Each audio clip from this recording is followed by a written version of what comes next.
ಈ ಪ್ರದೇಶ ಒಟ್ಟಿನಲ್ಲಿ ಒಂದು ರೀತಿಯ ದೈವಿಕ ಸಾನ್ನಿಧ್ಯವನ್ನು ಸೂಚಿಸ್ತದೆ.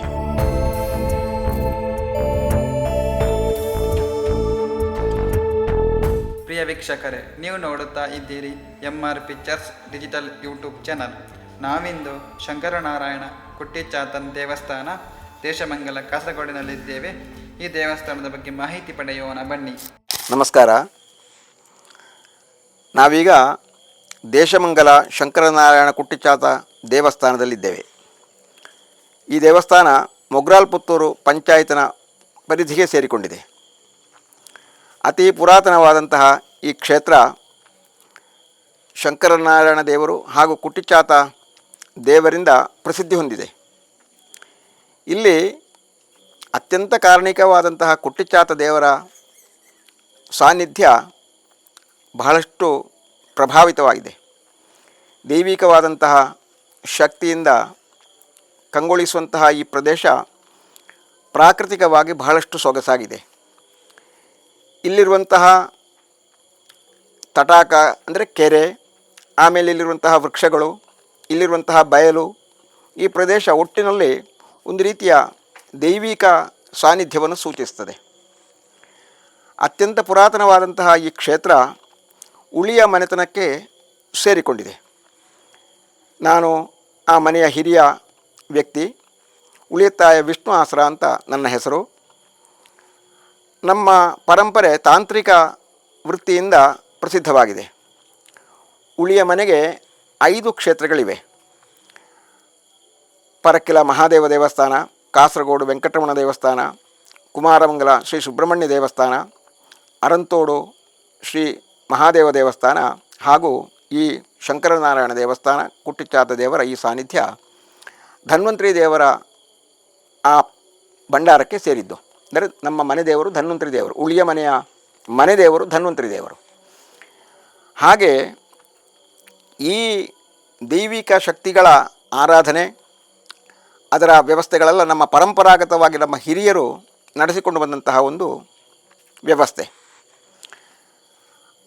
ಹಿಂದಿನ ಕಾಲದಲ್ಲಿ ಅದಕ್ಕೆ ಬಹಳಷ್ಟು ಭೂಮಿಗಳಿತ್ತು, ಹಲವು ವ್ಯವಸ್ಥೆಗಳಿತ್ತು. ಕಾಲದ ಗತಿಯಿಂದ ಅದೆಲ್ಲ ಬದಲಾಗಿದೆ. ಈಗ ಭಕ್ತ ಜನರ ಶ್ರದ್ಧೆ ಹಾಗೂ ಸಹಕಾರಗಳಿಂದ ಈ ಒಂದು ಕ್ಷೇತ್ರಗಳು ಮುಂದೆ ನಡೆದು ಹೋಗ್ತಾ ಉಂಟು. ಎಲ್ಲ ಕ್ಷೇತ್ರಗಳಲ್ಲೂ ಕೂಡ ಭಕ್ತ ಜನರ ಒಂದು ಪಂಗಡ ಕ್ಷೇತ್ರದ ಅಭಿವೃದ್ಧಿಗಾಗಿ ದುಡಿತಾ ಇವೆ. ಅವರ ಸಹಕಾರ, ಅವರ ಶ್ರದ್ಧೆಯಿಂದ ಎಲ್ಲ ಕ್ಷೇತ್ರಗಳು ಕೂಡ, ಈ 5 ಕ್ಷೇತ್ರಗಳು ಕೂಡ ಬಹಳಷ್ಟು ಸುಸಜ್ಜಿತವಾಗಿ ಭಕ್ತರ ಏನು ಸೇವೆಗಳುಂಟೋ, ಅವರ ಅಪೇಕ್ಷೆಗಳುಂಟೋ ಅದನ್ನು ನಡೆಸ್ತಾ ದೇವರ ಬಗ್ಗೆ ಇರುವಂತಹ ಅವರ ಶ್ರದ್ಧೆ, ದೇವರ ಅನುಗ್ರಹದಿಂದ ಅವರು ಪಡ್ಕೊಂಡಂತಹ ಅವರ ಧನ್ಯತಾ ಭಾವಗಳು ಆ ಸಮಾಜದಲ್ಲಿ ಬಹಳಷ್ಟು ಪ್ರಸಿದ್ಧಿಯನ್ನು ಹೊಂದಿದೆ. ವಿಶೇಷವಾಗಿ ಕುಟ್ಟಿಚಾತ ದೇವರ ಬಗ್ಗೆ 2 ಮಾತುಗಳು. ಕುಟ್ಟಿಚಾತ ಅಂತಂದರೆ ಬಹಳ ಬಾಲಕನಾಗಿರುವಂತಹ ಒಂದು ಶಕ್ತಿ. ಕುಟ್ಟಿಚಾತ ದೇವರ ಚರಿತ್ರೆಯನ್ನು ನಾವು ನೋಡುವುದಾದರೆ ಆ ಕಥೆ ನಮಗೆ ಸೂಚಿಸ್ತಾ ಉಂಟು. ಅದು ಶಿವ ಮತ್ತು ವಿಷ್ಣು ದೇವರ ಒಂದು ಸಮ್ಮಿಲನವಾದಂತಹ ಒಂದು ಮೂರ್ತಿ, ಆರಾಧ್ಯ ಮೂರ್ತಿ. ಅದು ಸಣ್ಣ ಬಾಲಕನಾಗಿರುವಂತಹ ಒಂದು ಸ್ವರೂಪ. ಶಿವನಿಗೆ ಹುಟ್ಟಿಕೊಂಡಂತಹ ಒಂದು ದೇವರು ಅಂತ ಹೀಗೆ ಆ ಕಥೆಯಲ್ಲಿ ಹೇಳ್ತದೆ. ಆದರೆ ತಾಯಿಗೆ ಮತ್ತು ಮಗು, ಒಂದು ರೀತಿಯ ತುಂಟತನ ಇರುವಂತಹ ಮಗು ತಾಯಿಯನ್ನು ಆಗಾಗ ಕೆರಳಿಸುವಂತಹದ್ದು. ಹಾಗೆ ಒಂದು ದಿನ ವಿಷ್ಣು ರೂಪವನ್ನು ಧರಿಸಿಕೊಂಡು ಆ ಮಗು ಮನೆಗೆ ಬರ್ತದೆ. ತಾಯಿಗೆ ಗೊತ್ತಿರುವುದಿಲ್ಲ. ಹಾಗೆ ಆ ಮಗನನ್ನು ತಾಯಿ ಕೈ ಮುಗಿಯುತ್ತಾರೆ. ಆಗ ಮಗು ಏನು ನೆಗಾಡಿ ತಾನು ನಿನ್ನದ್ದೇ ಮಗ ಅಂತ ಹೇಳುವಾಗ ತಾಯಿಗೆ ಒಂದು ರೀತಿಯಲ್ಲಿ ಮಗನ ತುಂಟಾಟದ ಬಗ್ಗೆ ಒಂದು ರೀತಿಯಲ್ಲಿ ಕ್ರೋಧ ಬರ್ತದೆ. ಅಂತೂ ಒಟ್ಟಿನಲ್ಲಿ ತಾಯಿಯ ಅಪೇಕ್ಷೆಯನ್ನು ಯಾವತ್ತೂ ಮಾಡಿಕೊಳ್ಳುವಂತಹ ದೇವರು ಆ ರೀತಿಯಲ್ಲೇ ಭಗವಂತ ಭಕ್ತರ ಮುಂದೆಯೂ ಕಂಗೊಳಿಸ್ತಾನೆ. ಇಲ್ಲಿ ಕುಟ್ಟಿಚಾತ ದೇವರು ನಮ್ಮ ಉಳಿಯ ಮನೆಯ ಹಿರಿಯರ ಉಪಾಸನಾ ಮೂರ್ತಿ. ಎಷ್ಟೋ ಕಾಲ ನಮ್ಮ ಮನೆಯವರು ಈ ಭೂಮಿಯಲ್ಲಿ ವಾಸಿಸ್ತಾ ಇದ್ದರು ಅಂತ ಹೀಗೊಂದು ಪ್ರತೀತಿ ಇದೆ. ಅದು ವಾಸ್ತವವೂ ಹೌದು. ಇಲ್ಲಿಯ ಈ ದೇಶಮಂಗಲ ಪ್ರದೇಶದ ಬಯಲಿನಲ್ಲಿ ಅದು ಹೆಚ್ಚು ಕೂಡ ಉಳಿಯ ಮನೆಗೆ ಸೇರಿದ್ದಾಗಿತ್ತು. ಇವತ್ತು ಅದನ್ನೆಲ್ಲ ಕಾನೂನಿನ ಪ್ರಕಾರ ಅಲ್ಲಿ ವಾಸಿಸುವಂತಹ ಎಲ್ಲರ ಮತ್ತು ಅವರಿಗೆಲ್ಲ ಅದು ವಿತರಿಸಲ್ಪಟ್ಟಿದೆ, ದೊರಕಲ್ಪಟ್ಟಿದೆ. ಲ್ಯಾಂಡ್ ರಿಫಾರ್ಮ್ಸ್ ಆ್ಯಕ್ಟ್ ಬಂದ ಕೂಡಲೇ ಆ ಭೂಮಿಗಳೆಲ್ಲ ಅವರದ್ದಾಗಿದೆ.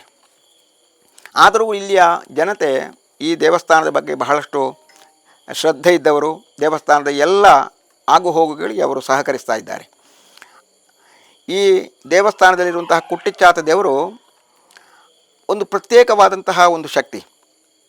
ಎಲ್ಲರೂ ನಂಬುವುದು ಹೇಗೆ ಅಂತಂದರೆ, ಕಳೆದು ಹೋದಂತಹ ವಸ್ತುಗಳನ್ನು ದೊರಕಿಸಿಕೊಡುವಂತಹದ್ದು. ಯಾವುದಾದರೂ ಆಕಸ್ಮಿಕವಾದಂತಹ ಸಂದಿಗ್ಧತೆ ಬಂದಾಗ ದೇವರಲ್ಲಿ ಮನಬೆಚ್ಚಿ ಪ್ರಾರ್ಥನೆ ಮಾಡಿದರೆ ಏನು ಆ ತೊಂದರೆಗಳು ಬಂದಿದೆಯೋ ಅದನ್ನು ನಿವಾರಿಸಿಕೊಡುವಂತಹ ಒಂದು ಮಹಾಶಕ್ತಿ. ಅದೆಷ್ಟೋ ಭಕ್ತರ ಅನುಭವಗಳು ಅದನ್ನು ನಮಗೆ ಪೂರಕವಾಗಿ ತಿಳಿಸ್ತಾ ಇದೆ. ಒಂದೊಂದು ಇಲ್ಲಿರುವಂತಹ ವ್ಯಕ್ತಿಗಳಿಗೂ ಕೂಡ ದೇವರ ಅನುಗ್ರಹದಿಂದ ದೊರಕಿದಂತಹ ಏನು ಅನುಕೂಲಗಳಿವೆಯೋ ಅದು ಹೇಳಲಿಕ್ಕೆ ಬಹಳಷ್ಟು ಕಥೆಗಳೇ ಇವೆ, ಅನುಭವದ ಕಥೆಗಳೇ ಇವೆ. ಸುಲಭವಾಗಿ ಹೇಳುವುದಾದರೆ, ಕಳೆದು ಹೋದಂತಹ ಅತಿ ಅಮೂಲ್ಯವಾದಂತಹ ವಸ್ತುಗಳನ್ನು ಕೂಡ ದೊರಕಿಸಿಕೊಟ್ಟಂತಹ ಕಥೆಗಳಿವೆ. ಆಭರಣಗಳು ಮಾತ್ರ ಅಲ್ಲ, ಅದೇ ರೀತಿಯಲ್ಲಿ ಹಣ, ಅಂದರೆ ಆರ್ಥಿಕವಾದಂತಹ ವಿಷಯದಲ್ಲೂ ಕೂಡ ದೇವರ ಪ್ರಭಾವದಿಂದ ಅದರಿಂದ ಆ ಕಷ್ಟದಿಂದ ಪಾರಾದಂತಹ ವ್ಯಕ್ತಿಗಳಿದ್ದಾರೆ. ವಿಶೇಷವಾಗಿ ಹೇಳುವುದಂದರೆ, ಕಳೆದು ಹೋದಂತಹ ವ್ಯಕ್ತಿಗಳು ಅಂದರೆ ಕೆಲವೊಮ್ಮೆ ಊರು ಬಿಟ್ಟು ಹೋದಂತಹ ವ್ಯಕ್ತಿಗಳು, ಹಾಗೆ ದಾರಿಯಲ್ಲಿ ಕೆಲವು ಯಾತ್ರಾ ಮಧ್ಯೆ ಕೆಲವರು ತಪ್ಪಿ ಹೋಗುವುದುಂಟು. ಅಂತಹ ಸಂದರ್ಭದಲ್ಲಿ ಕುಟ್ಟಿಚ್ಚಾತನಿಗೆ ಪ್ರಾರ್ಥನೆ ಮಾಡಿದಾಗ ಅತ್ಯಂತ ಒಂದು ಸೋಜಿಗವಾಗಿ, ಅಂದರೆ ಬಹಳಷ್ಟು ಆಕಸ್ಮಿಕವಾಗಿ ಯಾವುದೋ ಒಂದು ವ್ಯಕ್ತಿಯ ಸ್ವರೂಪದಲ್ಲಿ ಬಂದು ಆ ವ್ಯಕ್ತಿಗಳನ್ನು ಪುನಃ ಅವರ ಮನೆಗೆ ತಲುಪಿಸಿದಂತಹ ಅನುಭವಗಳು ಅದು ಕೇಳುವಾಗಲೇ ಬಹಳಷ್ಟು ರೋಚಕವಾದ್ದು. ಅದು ಹೇಗೆ ಸಾಧ್ಯ ಅಂತ ನಮಗೆ ಅದಕ್ಕೆ ಉತ್ತರ ದೊರಕುವುದೇ ಇಲ್ಲ, ಆದರೆ ನಡೆದದ್ದು ಸರಿ. ಹಾಗೆ ಕುಟ್ಟಿಚ್ಚಾತನ ಪ್ರಭಾವದಿಂದ ನಮಗೆ ಕೇಳುವಾಗಲೇ ಅದೊಂದು ವಿಶೇಷವಾಗಿ ಕಾಣುವಂತಹ ರೀತಿಯಲ್ಲಿ ಅದೆಷ್ಟೋ ಅನುಭವದ ಕಥೆಗಳುಂಟು. ಹಾಗಾಗಿ ಅಂತಹ ಕುಟ್ಟಿಚ್ಚಾತನ ಭಕ್ತರು ಬಹಳಷ್ಟು ಜನ ಇದ್ದಾರೆ. ಅವರು ಬಂದು ಇವತ್ತು ಕೂಡ ದೇವರಿಗೆ ವಿಶೇಷವಾದಂತಹ ಕಾಣಿಕೆಯನ್ನು ಅರ್ಪಿಸ್ತಾರೆ, ದೇವರ ಸೇವೆಯಲ್ಲಿ ಮುಂದಾಗುತ್ತಾರೆ. ಮಕರ ಸಂಕ್ರಾಂತಿಯ ಪುಣ್ಯ ದಿನ ಇಲ್ಲಿಯ ಕುಟ್ಟಿಚ್ಚಾತ ದೈವದ ಕೋಲ ಪ್ರತಿ ವರ್ಷ ನಡೆಯುವಂಥದ್ದು. ರಾತ್ರಿ ಸಂಜೆ ಹೊತ್ತಿನಲ್ಲಿ ಪ್ರಾರಂಭ ಆದಂತಹ ದೈವದ ಕೋಲ ರಾತ್ರಿ ಸಾಮಾನ್ಯ 9 ಗಂಟೆ 10 ಗಂಟೆವರೆಗೆ ಆ ಕೋಲ ನಡೆಯುತ್ತೆ, ಪ್ರತಿ ವರ್ಷವೂ ನಡೆಯುವಂತಹದ್ದು. ಬಹಳಷ್ಟು ಜನ ಭಕ್ತರು ಸಾಗರೋಪಾದಿಯಲ್ಲಿ ಬರ್ತಾರೆ. ಅವರಿಗೆಲ್ಲ ದೇವರ ಪ್ರಸಾದ ಭೋಜನಗಳ, ಅನ್ನಪ್ರಸಾದ ಭೋಜನ, ಹಾಗೆ ವಿಶೇಷವಾದಂತಹ ರೀತಿಯ ಎಲ್ಲ ಸೌಕರ್ಯಗಳು ಕೂಡ ಇಲ್ಲಿ ನಡೆಯಲ್ಪಡ್ತದೆ. ಒಟ್ಟಿನಲ್ಲಿ ಆ ಕುಟ್ಟಿಚ್ಚಾತ ದೇವರ ಕಾರಣಿಕದ ವಿಷಯಗಳು ಹೇಳುವುದಾದರೆ ಬಹಳಷ್ಟು ಉಂಟು. ಈಗ ಈ ಕ್ಷೇತ್ರದ ಅಭಿವೃದ್ಧಿಯ ವಿಷಯಕ್ಕೆ ನಾವೆಲ್ಲ ಹೊರಟಿದ್ದೇವೆ. ಕಾಲದ ಗತಿಯಿಂದ ಕೆಲವು ಶಿಥಿಲತೆಗಳು, ಹೆಚ್ಚು ಕಡಿಮೆಗಳು ಕಟ್ಟಡಗಳಿಗೆ ಬರುವಂಥದ್ದು. ಆ ರೀತಿಯಲ್ಲಿ ಇಲ್ಲಿರುವಂತಹ ಗರ್ಭಗೃಹ, ಮಂಟಪ, ಅದೇ ರೀತಿಯಲ್ಲಿ ಗೋಪುರಗಳಿಗೆಲ್ಲ ಅದು ಬದಲಾವಣೆ ಕಾಲ ಸಮೀಪಿಸಿದೆ. ಅದನ್ನು ನಾವು ನೂತನವಾಗಿ ಪುನಃ ನಿರ್ಮಾಣ ಮಾಡಬೇಕಾದ್ದುಂಟು. ಆ ನಿಟ್ಟಿನಲ್ಲಿ ಇಲ್ಲಿ ಅಷ್ಟಮಂಗಲ ಪ್ರಶ್ನೆ ನಡೆದಿದೆ. ಆ ಪ್ರಶ್ನೆಯ ನಿರ್ದೇಶನದಂತೆ ನಾವು ಇನ್ನು ಇದರ ಜೀರ್ಣೋದ್ಧಾರ ಕೆಲಸಗಳು ಪ್ರಾರಂಭ ಮಾಡಬೇಕು. ಇದೀಗಲೇ ಕಳೆದ ವಾರ ಒಂದು ಸಮಿತಿ ರೂಪೀಕರಣ ಆಗಿದೆ. ಆ ಸಮಿತಿಯ ನೇತೃತ್ವದಲ್ಲಿ ಇದರ ಜೀರ್ಣೋದ್ಧಾರ ಕೆಲಸಗಳು ತ್ವರಿತಗತಿಯಿಂದ ಸಾಗಬೇಕಂತಹ ನಿರ್ಣಯ ತೆಕ್ಕೊಳ್ಳಿದೆ. ಭಗವಂತನ ಅನುಗ್ರಹದಿಂದ ನಾವು ಅದನ್ನು ಪೂರೈಸಲಿಕ್ಕೆ ಸಾಧ್ಯ ಆದೀತು ಎನ್ನುವಂತಹ ಭರವಸೆ, ವಿಶ್ವಾಸ ನಮಗುಂಟು. ಅತಿ ಶೀಘ್ರವಾಗಿ ಆ ಕೆಲಸ ಪೂರೈಸಿಕೊಡಬೇಕು ಅಂತ ಭಗವಂತನಲ್ಲಿ ನಾವು ಪ್ರಾರ್ಥಿಸ್ತೇವೆ. ಹಾಗೆ ಎಲ್ಲ ಭಕ್ತರಿಗೂ ಕೂಡ ಆ ಸ್ವಾಮಿ ಅನುಗ್ರಹಿಸಲಿ. ಕುಟ್ಟಿಚ್ಚಾತ ದೇವದ ಅನುಗ್ರಹ, ಶಂಕರನಾರಾಯಣ ದೇವರ ಅನುಗ್ರಹದಿಂದ ಎಲ್ಲರ ಬದುಕು ಸಂಪನ್ನವಾಗಲಿ ಅಂತ ಹೀಗೆ ಪ್ರಾರ್ಥಿಸ್ತಾ ಇನ್ನೊಮ್ಮೆ ವಂದನೆಗಳು. ನಮಸ್ಕಾರ. ಶಂಕರನಾರಾಯಣ ಕುಟ್ಟಿಚ್ಚಾತ ದೇವಸ್ಥಾನದ ಪ್ರಧಾನ ಅರ್ಚಕರಾಗಿ ನಾನೊಂದು 25-30 ವರ್ಷದಿಂದ ಕೆಲಸ ಮಾಡಿಕೊಂಡಿದ್ದೇನೆ. ನಮ್ಮ ಹಿರಿಯವರು ದೇಶಮಂಗಲ ಕಾರಂತರು ಅಂದರೆ ಅವರು ಮುಂಚೆಯಿಂದ ಮಾಡಿಕೊಂಡು ಬಂದಿದ್ದದು. ನಮ್ಮ ಅಜ್ಜನ ನಂತರಾಗಿ ನಮ್ಮ ತಂದೆಯವರಾಗಿ ಈಗ ನಾವು ಮಾಡಿಕೊಂಡು ಬರ್ತಾ ಇದ್ದೇವೆ. ಇನ್ನೂ ಕೂಡ ನಮ್ಮ ಮಕ್ಕಳು ಕೂಡ ಇದನ್ನು ಮುಂದುವರಿಸಬೇಕು. ಹಾಗಿರುವಾಗ ಇಲ್ಲಿಗೆ ಹಲವು ವಿಷಯಗಳನ್ನು ಹೇಳಿಕೊಂಡು ಭಕ್ತರು ಬರ್ತಾರೆ. ಒಬ್ಬೊಬ್ಬರು ಒಂದೊಂದು ಸಮಸ್ಯೆಗಳನ್ನು ಹೇಳಿಕೊಂಡು ಬರ್ತಾರೆ. ಎಲ್ಲರೂ ದೇವರು ಅವರಿಗೆ ಬೇಕಾದ ಅನುಕೂಲ ಮಾಡಿಕೊಟ್ಟಿದ್ದಾರೆ. ಹಾಗೆ ಈಗ ಇತ್ತೀಚೆಗೆ ಒಂದು ಡೆಲ್ಲಿಯಿಂದ ಒಬ್ಬ ಬಂದಿದ್ದರು. ಅವರೊಂದು ಪರ್ಸು ಕಾಣೆಯಾದ ವಿಷಯ ಸಣ್ಣದಾದರೂ ಅದು ಹೇಳಿದ ಕೂಡಲೇ ಮರುದಿವಸ ಮನೆಗೆ ತಂದು ಸಿಕ್ಕಿದೆ ಆ ಸಾಮಾನು. ಹಾಗೆ ಅವರು ಡೆಲ್ಲಿಯಿಂದಲೇ ಇಲ್ಲಿಗೆ ಮಂಗಳೂರಿಗೆ ವಿಮಾನದಲ್ಲಿ ಬಂದು ಇಲ್ಲಿ ಬಂದು ದೇವರಿಗೆ ಕಾಣಿಕೆಲ್ಲ ಹಾಕಿ ಹೋಗಿದ್ದಾರೆ. ಹಾಗೆ ಒಬ್ಬೊಬ್ಬರು ಒಂದೊಂದು ಸಮಸ್ಯೆಗಳು ಹೇಳಿ ಬಂದಿದ್ದಾರೆ.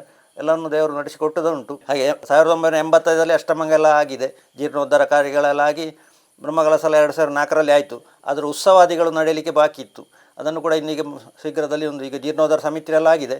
ಇನ್ನು ಮುಂದೆ ಜೀರ್ಣೋದ್ಧಾರ ಕೆಲಸಗಳೆಲ್ಲ ಆಗಿ ಉತ್ಸವಾದಿ ನಡೆಯುವ ಹಾಗೆ ದೇವರು ಅನುಗ್ರಹಿಸಬೇಕು. ಕೋಲ ಒಳ್ಳೆ ರೀತಿಯ ಕೋಲ ಆಗ್ತದೆ, ಜನರು ಸೇರ್ತಾರೆ, ಎಲ್ಲ ಅನ್ನದಾನ ಕೂಡ ಒಳ್ಳೆ ರೀತಿಯೆಲ್ಲ ನಡೆಸಿಕೊಡ್ತಾರೆ ದೇವರು. ಇನ್ನು ಕೂಡ ಉತ್ಸವಾದಿಗಳು ಆದಷ್ಟು ಜೀರ್ಣೋದ್ಧಾರ ಕೆಲಸ ಆಗಿ ಉತ್ಸವಾದಿಗಳು ನಡೆಯುವ ಹಾಗೆ ದೇವರು ಒದಗಿಸಿಕೊಡಬೇಕು ಅಂತ ಆ ದೇವರಲ್ಲಿ കുട്ടിച്ചാത്തನಲ್ಲಿ പ്രാർത്ഥന ಮಾಡೋದು. നമസ്കാരം. ഞാൻ അഡ്വക്കേറ്റ് ബാലകൃഷ്ണൻ നായരാണ്, കാസർഗോഡ് NSSൻ്റെ താരിഖ് യൂണിയൻ പ്രസിഡൻ്റാണ്. 2000-ന് ശേഷമാണ് ഞാൻ ഈ ക്ഷേത്രത്തിലേക്ക് വരുന്നത്. അപ്പോൾ ഒളയത്തെ വാഴുന്നവരുമായിട്ടുള്ള അടുത്ത ബന്ധം. അങ്ങനെ ഇവിടെ വന്നപ്പോൾ വളരെ ജീർണാവസ്ഥയിലായിരുന്നു ക്ഷേത്രം. പിന്നീട് നവീകരിച്ച് 2004-ലാണ് ബ്രഹ്മകലശം കഴിച്ചത്. ഈ ബ്രഹ്മകലശം നടക്കുന്ന സമയത്ത് തന്നെ ഇവിടുത്തെ അമ്മയൊക്കെ പറയും ഇവിടെ ആരും വരില്ല, അന്നൊന്നും ആരും വരുന്നില്ല. പക്ഷേ ബ്രഹ്മകലശം കഴിയുന്നതോടുകൂടി ഭയങ്കരമായ ഡെവലപ്മെൻറ്റാണ് ഈ ക്ഷേത്രത്തിലുണ്ടായത്. എനിക്കതിന് ഒരുപാട് അനുഭവം ഈ ക്ഷേത്രത്തിൽ കുട്ടിച്ചാത്തൻ്റെ കാര്യത്തിൽ ഉണ്ടായിരുന്നു. പ്രാർത്ഥന ആരെങ്കിലും വന്ന് പറഞ്ഞാൽ ആ പ്രാർത്ഥന അതുപോലെ ഫലിക്കും. അതാണ് ഇവിടുത്തെ ഏറ്റവും വലിയ പ്രത്യേകത. തുൾനാട് ഫൈനാൻസിൻ്റെ രാമകൃഷ്ണൻ എന്ന് പറഞ്ഞ ഒരാളുണ്ടായിരുന്നു. അയാളുടെ കാറ് കളവ് പോയി.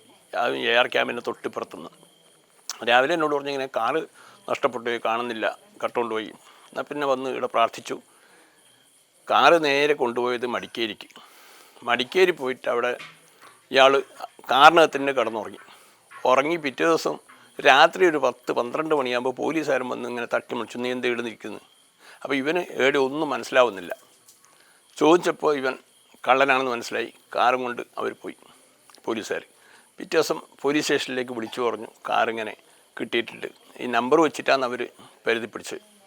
അത് കഴിഞ്ഞപ്പോൾ കാറിൻ്റെ RC ഇല്ല. RC കൊണ്ടുപോയി പണയം വെച്ചു. 4 ദിവസം കഴിഞ്ഞപ്പോൾ രാമേശ്വരൻ പറഞ്ഞു കാറിൻ്റെ RC ഇല്ല വക്കീൽ, വക്കീലെല്ലാം കിട്ടി. അത് കിട്ടും, ഒന്നുകൂടെ പ്രാർത്ഥിച്ചോ പറഞ്ഞു. കുറച്ച് ദിവസം കഴിയുമ്പോൾ ഒരാൾ വിളിച്ചു പറഞ്ഞു നിങ്ങളുടെ വണ്ടിയിൽ RC എൻ്റെ അടുത്ത് ഫൈനാൻസിൽ കൊണ്ടുവന്നിട്ട് പണയപ്പെടുത്തിയിട്ടില്ല, ഇത്ര പൈസ എന്ന് തരാറുണ്ട്.